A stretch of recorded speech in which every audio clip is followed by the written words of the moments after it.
मूल शब्द किसे कहते हैं? मूल शब्द उसे कहते हैं जिस शब्द का कोई निश्चित अर्थ होता है, जिसका अपना कोई अर्थ हो। मूल शब्द के ठीक पहले, मूल शब्द के पहले, मूल शब्द के पहले क्या आता है? उपसर्ग। और मूल शब्द के बाद क्या आता है? के बाद आता है प्रत्यय।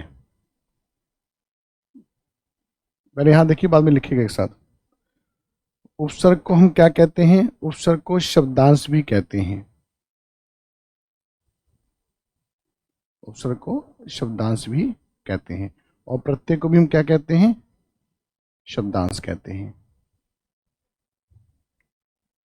और यहीं पर आपको समझना होगा कि अगर हम बात करें कि उपसर्ग की संख्या कितनी होती है,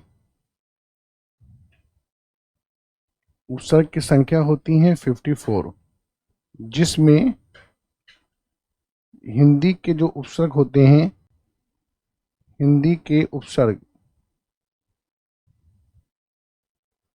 इसकी संख्या होती है 13। संस्कृत के उपसर्ग, संस्कृत के उपसर्ग होते हैं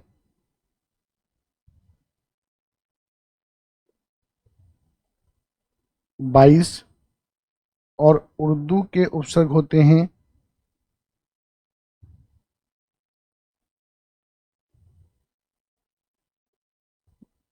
19। अगर आप काउंट करेंगे तो संख्या कितनी आ जाएंगी? 54। बात करें शब्दांश की, इसके प्रत्यय की, तो प्रत्यय के भी दो भेद होते हैं।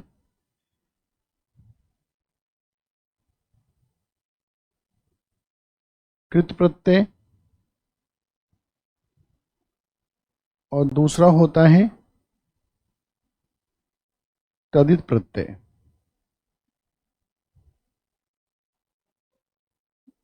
कृत प्रत्यय किससे बनता है?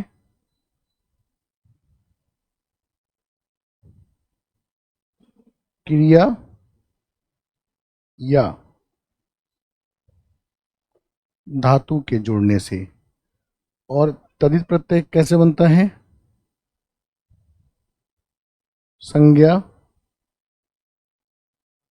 कॉमा, सर्वनाम एवं विशेषण के जोड़ने से, कृत प्रत्यय को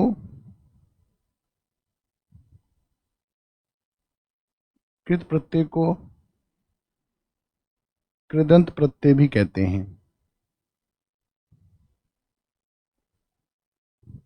इसकी संख्या कितनी होती है? 28। ठीक है।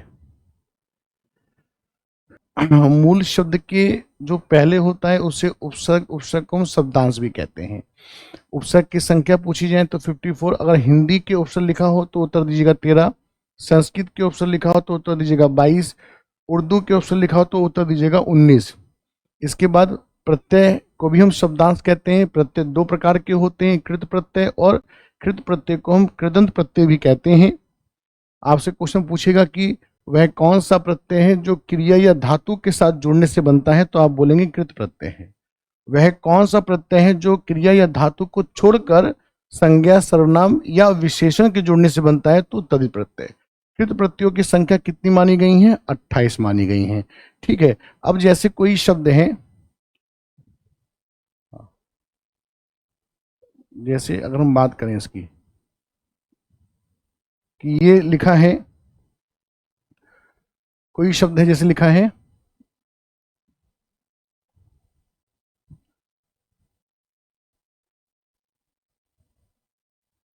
निहारिका। अगर आपसे पूछा गया कि इस शब्द में उपसर्ग और प्रत्यय है, तो आप बोलेंगे कि इसका पहली बात तो मूल शब्द जो है वो मूल शब्द क्या है? इसका मूल शब्द जिसका कोई निश्चित अर्थ हो, जो किसी और के सहयोग से न बना हो, तो हार। अगर हार में किसी भी अक्षर को आप हटा दोगे तो वो शब्द रहेगा ही नहीं। और हार के पहले क्या लिखा है? नी। तो नी क्या हो गया? ये हो गया उपसर्ग, ये हो गया उपसर्ग। ठीक है। हार क्या हो गया, ये हो गया मूल शब्द,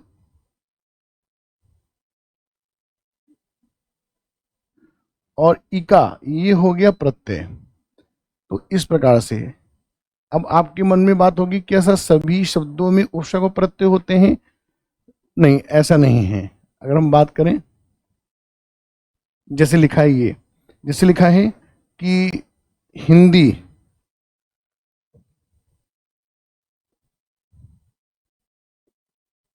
लिखा है हिंदी, तो हिंदी का जो मूल शब्द है वो क्या है?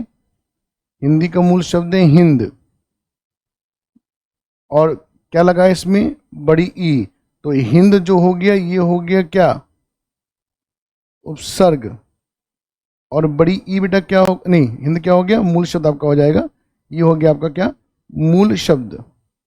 ये हो गया आपका मूल शब्द। और बड़ी ई क्या हो जाएगा? ये आपका हो जाएगा प्रत्यय।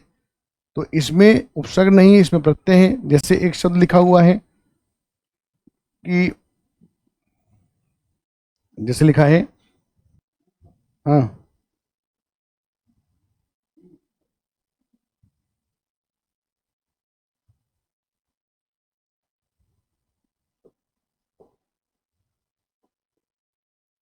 प्रति जमा वर्ष। तो इसमें वर्ष जो है ये एक आपका मूल शब्द है,